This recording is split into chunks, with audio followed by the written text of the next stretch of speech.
Nothing is harder to do than nothing. In a world where our value is determined by our productivity, many of us find our every last minute captured, optimized, or appropriated as a financial resource by the technologies we use daily. We submit our free time to numerical evaluation, interact with algorithmic versions of each other, and build and maintain personal brands. For some, there may be a kind of engineer's satisfaction in the streamlining and networking of our entire lived experience, and yet a certain nervous feeling of being overstimulated and unable to sustain a train of thought lingers.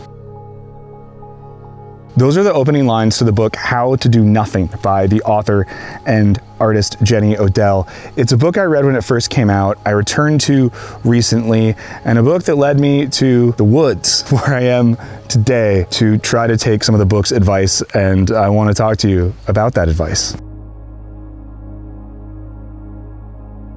So I recently had a free afternoon in San Francisco, and I decided to walk around the city all day without headphones or my phone or any sort of entertainment or communication to distract myself with. And at first I definitely felt that urge to reach in my pocket to grab my phone to check my feeds or see how many people watched my latest video. But after a while, I started to feel way more calm and relaxed than I had in a very long time. I felt more aware of the world around me and myself. I was paying more attention to people that I saw, birds in the sky, vistas in the distance. I just felt a lot more connected to the place around me. I also felt way more aware and present in my own mind. My thinking seemed a lot more clear and calm. I just felt a lot more, for lack of a better term, like a normal person. Now you might be thinking, Michael, surely it's just because someone dosed you with a Limitless pill from that Bradley Cooper movie. It just turns out that disconnecting yourself from a little device that wants your attention constantly is good for your brain. It's nice when the little advertising data collection anxiety box that you charge and you carry and you take everywhere with you, when you leave that at home, kind of nice. And it didn't hurt that I was walking around in a very beautiful city. And on my drive home the next day, I found myself thinking about this book. Not just because I had had that experience of doing nothing for an afternoon and it felt kind of transformative, but also because Odell herself is a professor based in the Bay Area. So a lot of the examples in the book involve her walking around parks in Oakland and the broader Bay Area, looking at birds and flowers and plants and experiencing the environment around her. So I want to take a few minutes just to talk to you about this book and my experience with it. And it's a book that really straddles the line between philosophical and cultural analysis and self-help, which I know can feel like an icky word. But Odell herself has said that this book is meant to be a sort of guide to activism in the disguise of a self-help book. And I think if you read it, which you should, you will see that. Something I was really struck by going back to this book is how relevant it is to our current political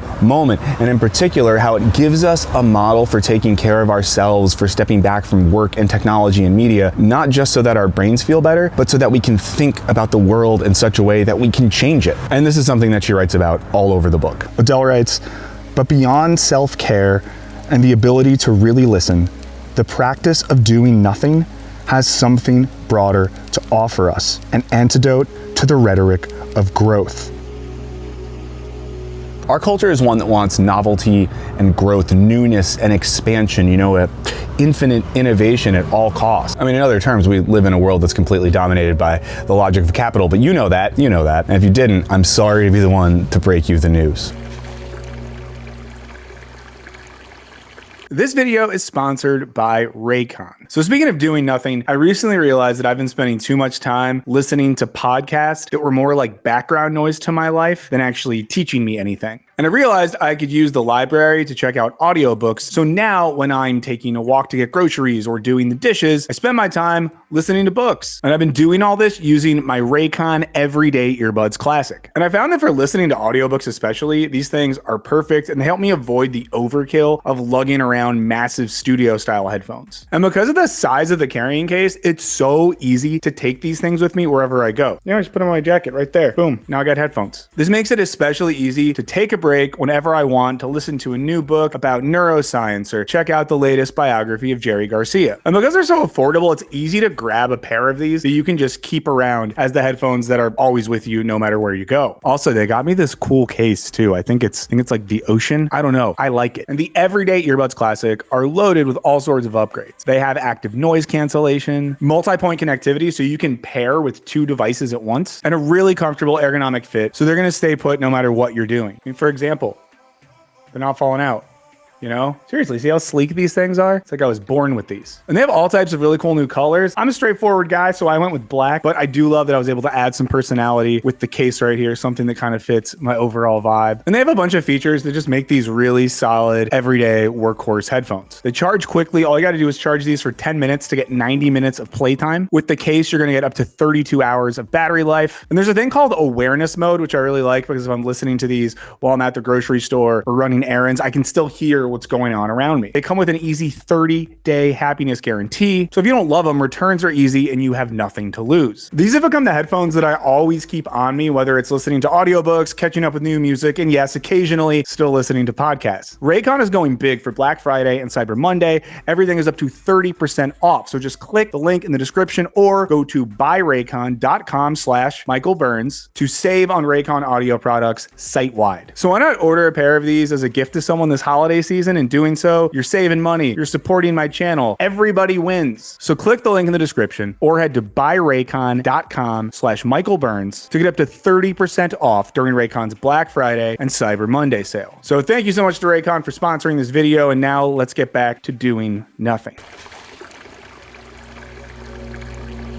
Now, something that Odell gets into in the book is the digital detox industry. And these are the retreats and camps and workshops where people that work in tech pay a lot of money so that someone can take their phone away from them and then do team building exercises and things like that. And even though these detoxes do something ostensibly good, namely getting you off your phone and away from technology, they're doing it for the purpose of being more productive. In a sense, it's like you're abstracting yourself from the logic and flows of capitalism so that when you dive back into those waters, you're even better at doing capitalism. The goal is in no way to question the existence of the systems that lead you to the detox, but to detox from the effects of that system so you can then go back into that system again in a more productive way. This book argues that we learn to step back and shift our attention not for the sake of being good at capitalism or better at job, but rather so that we can create the space and the distance to critically engage with that system, you know, and to find our place in it. In many ways, this book is just offering a critique of the sort of immediacy that I've talked about before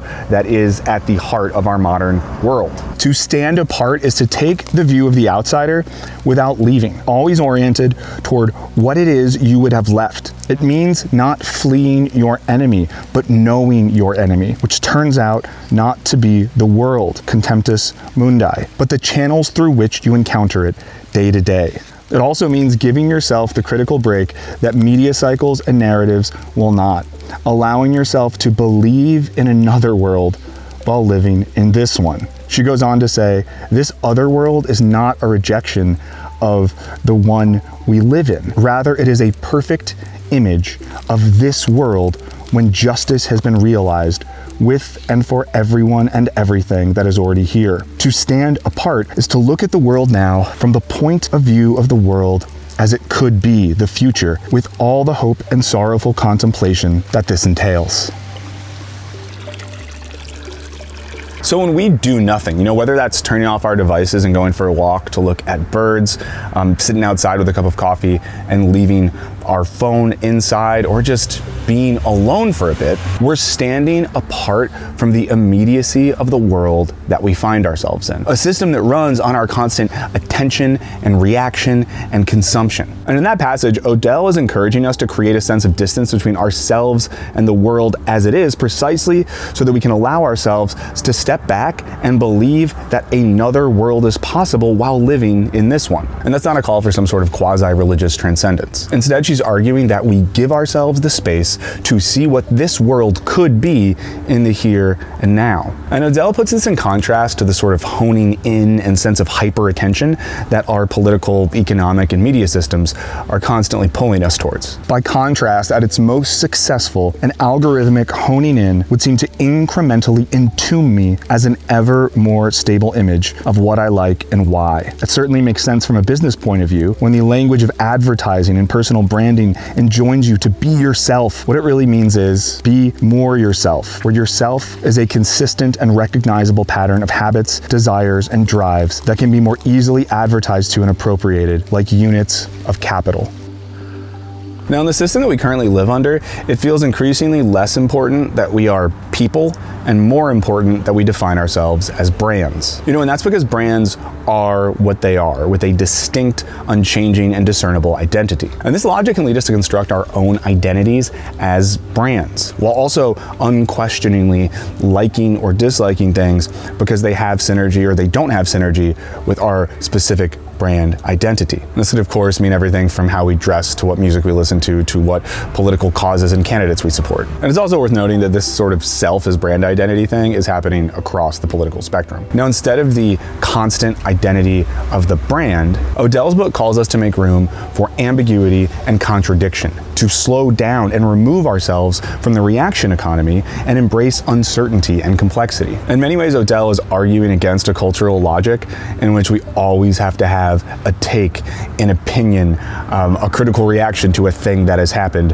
in an immediate sense. In a lot of ways, what she's advocating for in this book is cultivating and living a life that's both more creative and more philosophical. This might sound like I'm trying to be cute, but I think Odell's book can allow us to argue that a live stream like this is maybe more politically important than live streams that I make or that you watch and I watch and a bunch of other political people make, because this one is forcing a type of attention. It's taking me out of my own humanity. It's asking me to look at and to respond to the world differently, whereas often a live stream in a digital setting is just overwhelming me with images and problems and debates in a way that puts me further and further into that sort of digital cycle.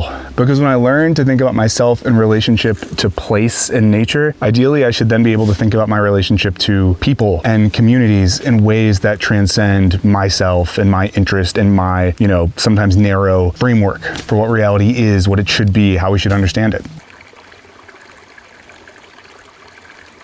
And so much of what Odell is doing in this book is calling for us to learn to be more human again, to get in touch with our humanity, and in doing so, to get in touch with the humanity of others, to get in touch with our communities, to get in touch with our ecosystems. And at the heart of that project is not just an abstraction from the system, but a political refusal of that system. And there's lots of great examples in this book of artists and activists figuring out creative ways to refuse the logic of the system. I won't spoil them for you because, again, you should read it. Also, quick tiny plug, if you like reading books and might want to read books with me, I have a reading group over on my Patreon. There's a link down there, there's a link below. Check it out. I would love to hang out with you and just do more of this. So why go down the rabbit hole? First and most basically, it is enjoyable. Curiosity, something we know most of all from childhood, is a forward driving force that derives from the differential between what is known and not known. Even morbid curiosity assumes there is something you haven't seen that you'd like to see, creating a kind of pleasant sensation of unfinishedness and of something just around the corner. Although it's never seemed like a choice, to me, I live for this feeling. Curiosity is what gets me so involved in something that I forget myself.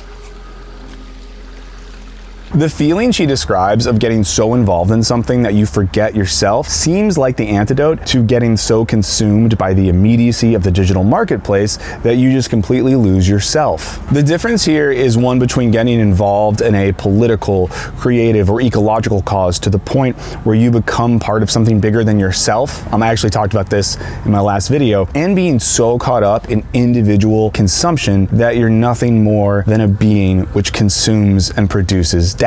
Odell's book is subtitled Resisting the Attention Economy, and being out here, my attention feels very non-economic. It doesn't feel like a commodity or a product. And I'm not trying to act like going outside is magic or something, but it does have an effect on the way that you perceive and experience the world, and I think that has an effect on how our brains work, how we feel, things of that nature. Now, there's a really urgent political side to this book as well. I encourage you to read it for yourself and take some time with it. But I'll note that she opens and ends the book with a quote from the philosopher Walter Benjamin, one that reads, "Redemption preserves itself in a small crack in the continuum of catastrophe." Now, I've been alive for 40 years, and our contemporary moment feels more a continuum of catastrophe than at any point in my lifetime. And it can be really hard to find the cracks in the continuum, and it's especially hard if we don't give ourselves the space and the time to see those cracks, to contemplate them, and to remember that the world does not have to be this way, that our lives don't have to be this way. The redemption that both Benjamin and Odell write about is one that reminds us that another world really is possible, and this book does an amazing job at outlining how we can start thinking about that in our day-to-day lives. And in a world where the stakes of our political reality feels so huge, it's really nice to read a book that describes things we can do differently in our everyday lives that also feel like they're contributing to something radical and teaching us how to refuse the world as it is. Okay, before I go, I have two things I want to encourage you to do today. One of them is try to create some time for yourself to get outside, whatever that might be, wherever that might look, where you live, and give up your attention to the natural world. Focus on things you don't normally focus on and think about, and just see what it does and how it feels. The second thing I would encourage you to do is check out Jenny Odell's book, How to Do Nothing. Libraries are great. If you wanted to buy a copy, there's a link below to my bookshop.org affiliate page. When you use that, you support the channel, and you also don't support Jeff Bezos, which is great. It's a real 2-for-1. I really can't recommend this one enough, so read it, let me know what you think, and I would love to hear anyone's stories about what happened when you went outside. So please come back or leave them in the comments, shoot me an email, write me a postcard, or actually do none of that. Just have an experience for yourself. You know, live in a world where not everything has to be then turned into content, where things aren't only valuable in so much as, oh boy, so much as they feed into the algorithm. Okay, I'll see you guys for the next one.